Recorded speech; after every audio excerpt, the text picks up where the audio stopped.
এখন যেতেছি সাফা বাসা। তো অপর্ণা কইছিল আমি আর একটা লাল ফাইরে সাদা শাড়ি কিনে আনার লিগে। তো আমি গেছিলাম মূলত শাড়িটা ঈদের আগে কিনা, কিন্তু অপর্ণা তো বাড়িতে ঈদ করছে, এটা আর দেওয়া হইছে না।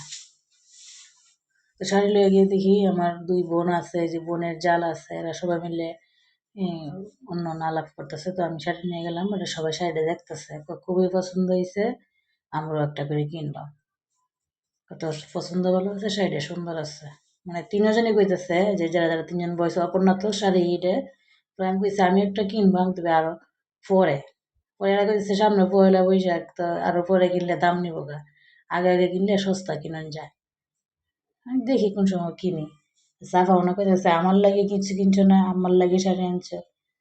হেরাম্মা কইতেছে আমি তো কিনছি ঈদের আগে, তোরা তো ঈদের সময় মার্কেট করছস। এই তো আলাপ করতে করতে শাড়ি দীক্ষা, তারপর হেরার মতো হেরা গেছে গা, আমার মতন আমি আইসা করছি। একসাথে বললে তো অনেক ধরনের কথা টথা হয়, ভালোই লাগে।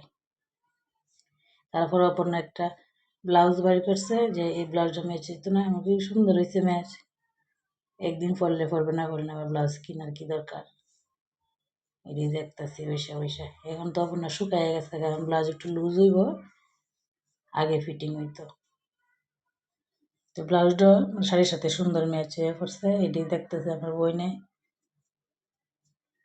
এই লইছে আমার বোনের জাল আর কি, আমরা সব বোনের মতন একসাথেই সবসময় চলাফেরা করি।